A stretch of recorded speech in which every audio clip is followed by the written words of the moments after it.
கர்த்தரும் இரட்சகருமாகிய இயேசு கிறிஸ்துவின் நாமத்தினாலே பீஸ்ஃபுல் மினிஸ்ட்ரி சார்பாக உங்களை சந்திப்பதில் மிகுந்த மகிழ்ச்சி அடைகிறேன். இன்றைக்கு நமது மன விருப்பத்தை நிறைவேற்றுவதை குறித்து பார்ப்போமா?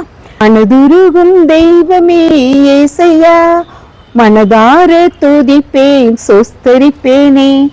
மனதுருகும் தெய்வமே இயேசையா, மனதார துதிப்பேன் சொஸ்தரிப்பேனே.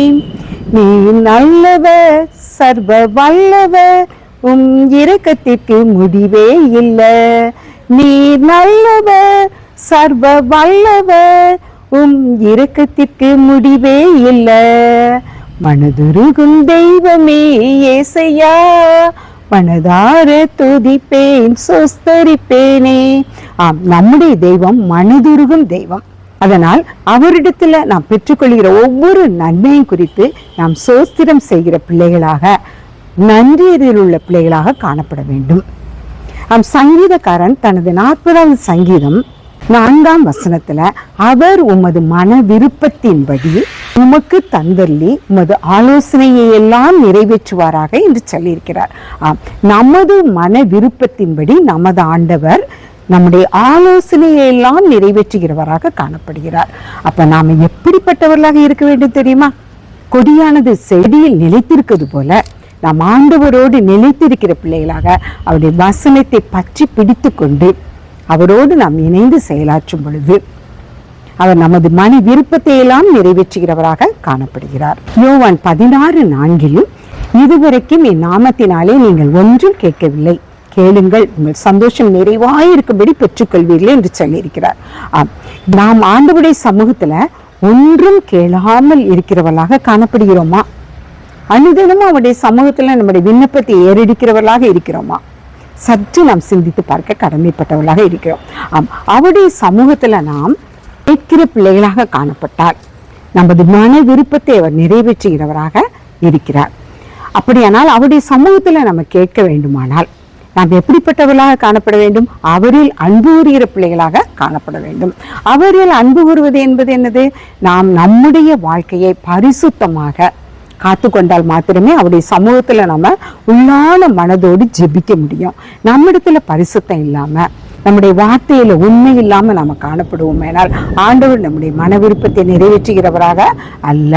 நம்முடைய மன விருப்பத்தை அவர் நிறைவேற்ற வேண்டுமானால் நம்முடைய உள்ளத்திலும் நம்முடைய சரீரத்திலும் நாம் பரிசுத்தம் உள்ளவர்களாக காணப்பட வேண்டும். அவருடைய வாசனத்தின்படி நாம் நடக்கிறவர்களாக காணப்பட வேண்டும்.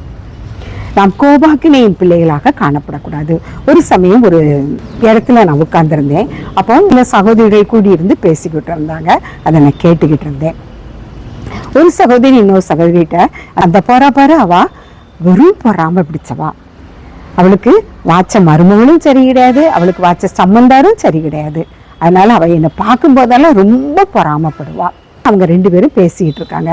இந்த வார்த்தை அந்த சகோதரியுடைய காதுக்கு போகாது என்று நினைக்கிறீர்களா? இல்லவே இல்லை.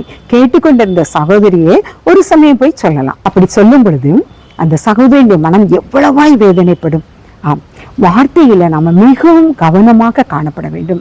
இந்த வார்த்தையை நம்ம சொல்றோமோ அந்த வார்த்தை ஒருவேளை நம்மை பார்த்து யாரோ ஒருவர் சொல்வார்களே, ஆனால் நமக்கு அது எவ்வளவு வலிக்கும் என்று நாம் உணர்ந்தவர்களாக வாயின் வார்த்தைகளை பேசும் பொழுது நாம் மற்றவர்களை காயப்படுத்துவர்களாக காணப்படக்கூடாது. அப்படி நாம் காணப்படுவோமே ஆனால் நாம் கோபாக்கினியின் பிள்ளைகளாக காணப்படுவோம். வெளிப்படுத்தல் 6:7 சொல்லியிருக்கிறது, அவருடைய கோபாக்கினியினால் வந்துவிட்டது, யார் நிலை நிற்கக்கூடும் என்று வெளிப்படுத்தல் விசேஷத்துல யோவான் சொல்கிறார். அவருடைய கோபாக்கினியினால் வரும் பொழுது எல்லாருடைய நியாயங்களும் எல்லாருடைய செய்கைகளும் அனைவருக்கும் முன்பாக நீ இப்படி செய்த, நீ இப்படி செய்தன்னு நம்முடைய காரியங்களை குறித்து ஆண்டவர் நியாயம் இருக்கிறவராக காணப்படுவார். அந்த கோபாக்கினையினால அவருடைய வருகையில நாம் எப்படிப்பட்டவர்களாக காணப்படுவோம்? ஆண்டவருக்கு பிரியமானவர்களாக, அவருடைய வசனத்தில் கட்டப்பட்டவர்களாக நாம் அவரோடு நிலைத்திருக்கிறவர்களாக காணப்படுகிறோமா, அல்லது கோபாக்கினையின் பிள்ளைகளாக நாம் காணப்படுகிறோம் என்று சற்று சிந்தித்து பார்த்து நம்முடைய வாயின் வார்த்தைகளினால், நம்முடைய உள்ளத்தின் நினைவுகளினால் நாம் காணப்படுவோம். ஆனால் ஆண்டவர் நமது மன விருப்பத்தை நிறைவேற்றுகிறவராக, நம்முடைய வேண்டுதலை அவர் ஏற்றுக்கொண்டு நம்முடைய ஆலோசனையெல்லாம் நிறைவேற்றுகிறவராக காணப்படுவார். எப்பொழுதெல்லாம் நாம் ஆண்டவருடைய வசனத்தை வாசிக்கிறோமோ அப்பொழுதுதான் அந்த வசனத்தை நாம் தியானிக்கிற பிள்ளைகளாக, அவருடைய வசனத்தை நாம் வாசிக்கிறவர்களாக, அதை சுவாசிக்கிறவர்களாக, அதை நம்முடைய வாழ்விலே அபியாசப்படுத்துகிறவர்களாக காணப்படும் பொழுது ஆண்டவர் நமக்கு அனுக்கிரகமான வாழ்க்கையை தந்து நம்முடைய வாழ்க்கையில நம்ம என்னெல்லாம் நினைக்கிறோமோ நம்முடைய மன விருப்பத்தை அவர் நிறைவேற்றுகிறவராக காணப்படுவார். ஆண்டவர் தாமே இந்த வார்த்தைகளை ஆசீர்வதிப்பாராக. ஜெபம். எங்களை அறிவில்லாமல் நேசிக்கிற அருமையான தகப்பனே, நன்றியோடு துதிக்கிறோம், சோஸ்தரிக்கிறோம். விசேஷமாக இந்த நாளிலும் கூட ராஜா, நாங்கள் ஒவ்வொருவரும் எங்களுடைய உள்ள கிடக்கையும் உடைய கரத்துல வைக்கிறோம் ராஜா. அப்பா, எங்களுடைய மன விருப்பத்தை நீ நிறைவேற்றுகிறவராய் இருக்கிறபடியால் அப்படியே உள்ளத்தையும் எங்களுடைய சரீரத்தையும் நீ பரிசுத்தப்படுத்தி எங்களுக்கு ராஜா நீர் எங்கள் மன விருப்பத்தை நிறைவேற்றி எங்களுடைய ஆலோசனையெல்லாம் நீ நிறைவேற்ற வேண்டும் என்று பொற்பாதம் பணிந்து சமர்ப்பிக்கிறோம். நீ பொறுப்படுத்திக் கொள்ளும், வழி நடத்தும். இயேசுவின் மூலம் ஜெபங்களும் நல்ல பிதாவே. ஆமென், ஆமென்.